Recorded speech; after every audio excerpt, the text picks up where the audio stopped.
रोहित की दीदी समीक्षा की शादी अर्पित से हुई थी। रोहित 20 साल का था, जो कि अपना पूरा दिन मोबाइल पर ही निकालता था। कभी पबजी खेलता तो कभी यूट्यूब चलाता।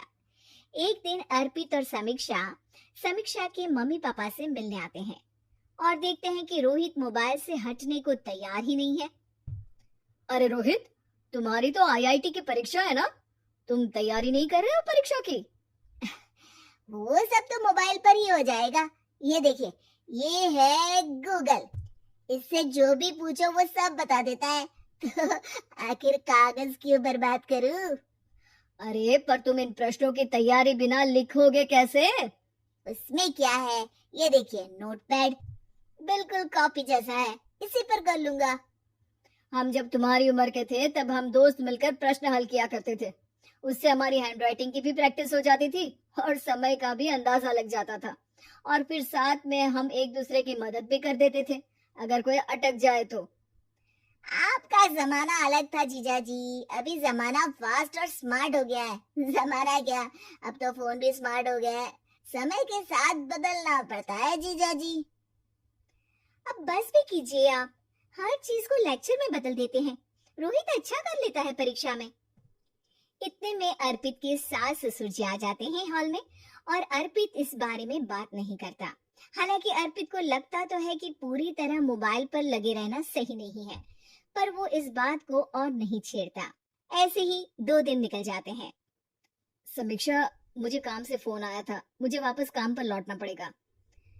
पर हमें आए हुए तो 2 ही दिन हुए हैं, अभी चले गए तो माँ और पापा को अच्छा नहीं लगेगा ना।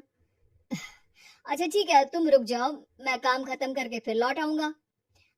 एक काम कीजिए ना, परसों रोहित भी परीक्षा के लिए निकलेगा, आप उसी के साथ निकल जाना। दोनों वैसे भी बात नहीं करते, साथ में जाएंगे तो हो सकता है आप लोग आपस में बातचीत भी करने लग जाओ। ठीक है, मैं काम को 2 दिन टाल सकता हूँ। उसी रात जब सब खाना खाने बैठे थे, तो अर्पित अपने जाने की खबर बाकी लोगों को बताता है। मुझे काम के लिए वापस जाना होगा। अरे बेटा, पर अभी तो तुम आए हो, इतनी जल्दी चले जाओगे? नहीं माँ जी, समीक्षा यहीं रहेगी और मैं जल्दी काम खत्म करके वापस आ जाऊंगा। ठीक है, काम भी जरूरी है। वैसे कब निकलोगे बेटा? 2 दिन में। मैंने सुना है कि उस दिन रोहित को भी परीक्षा के लिए जाना है, तो कल मैं दोनों की टिकट करा लेता हूँ बुक। मेरी टिकट रहने दीजिए जीजा जी, मैं तो फोन से ही करवा लूंगा। हाँ, पर कोई दिक्कत हो गई तो? अरे कोई दिक्कत नहीं होती जीजा जी, फोन सब कर सकता है। हमारे फोन के रिचार्ज से लेकर टीवी का रिचार्ज सब रोहित यही फोन से बैठे बैठे कर देता है। अब ये नई चीज तो हमारे समझ के परे है, पर अच्छा है कि रोहित जानता है।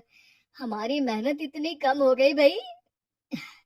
हाँ, पर अगर टिकट नहीं मिली तो? अर्पित की बात पूरी होने से पहले ही बिजली चली जाती है। अरे ये क्या हो गया, आपने बिजली का बिल भर तो दिया था ना? अरे नहीं, मैं तो भूल गया था। अरे टेंशन मत लो माँ। देखा जीजा जी, आप बिजली का बिल भी भर सकते हो, समय बदल गया है। एक बार फिर अर्पित इस बात पर बहस नहीं करता। अगले दिन जाकर अपनी टिकट करवाता है और पैकिंग कर रहा होता है, जब शाम को अचानक से रोहित के चिल्लाने की आवाज आती है। नहीं, प्लीज प्लीज हो जा, ऐसा मत कर यार, प्लीज हो जा। अरे क्या हो गया रोहित? दीदी, सर्वर हैंग हो गया, मेरी टिकट मेरी टिकट नहीं हो पाई दीदी। क्या मतलब टिकट नहीं हो पाई? इतने में वहां रोहित की मम्मी और पापा भी आ जाते हैं। अरे क्या हो गया? माँ, मेरा टिकट नहीं हो पाया, सर्वर डाउन हो गया। अरे पर तूने तो बोला था कि हो जाएगा। हो जाता है, पर अब क्या करूं, ये क्या हो गया? अब कल की तो कोई बस भी नहीं है, ना ही अब टिकट मिलेगी ट्रेन की कल के लिए। मुझे तो कोई रास्ता नहीं दिख रहा। अब फिर लगता है मेरा ये साल बर्बाद हो जाएगा। घर पर एकदम से दुख का माहौल छा जाता है और सब रोहित को डांटते हैं, पर इतने में अर्पित वहां आ जाता है। आप सब रोहित को क्यों डांट रहे हैं? आपने ही तो उसे बढ़ावा दिया था ना। लेकिन इसकी लापरवाही के कारण इसकी परीक्षा छूट जाएगी। इसने तो हमसे कहा था कि टिकट हो जाएंगे।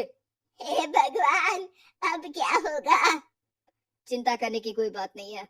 मैंने एक एक्स्ट्रा टिकट करवा ली थी। मैं समझता हूँ कि मोबाइल हमारा ही काम आसान करने के लिए है, पर उस पर ही पूरी तरह से निर्भर होना तो गलत बात है ना। रोहित टिकट को देखकर बहुत खुश हो जाता है और जोर से जाकर अपने जीजाजी के गले लग जाता है। सॉरी जीजाजी, मुझे आपकी बात ध्यान से सुननी चाहिए थी, पर थैंक यू सो मच। हाँ बेटा, तुमने तो इसका भविष्य बचा लिया। शिक्षा, दूसरों से मदद मांगना गलत नहीं, पर दूसरों पर निर्भर हो जाना गलत है।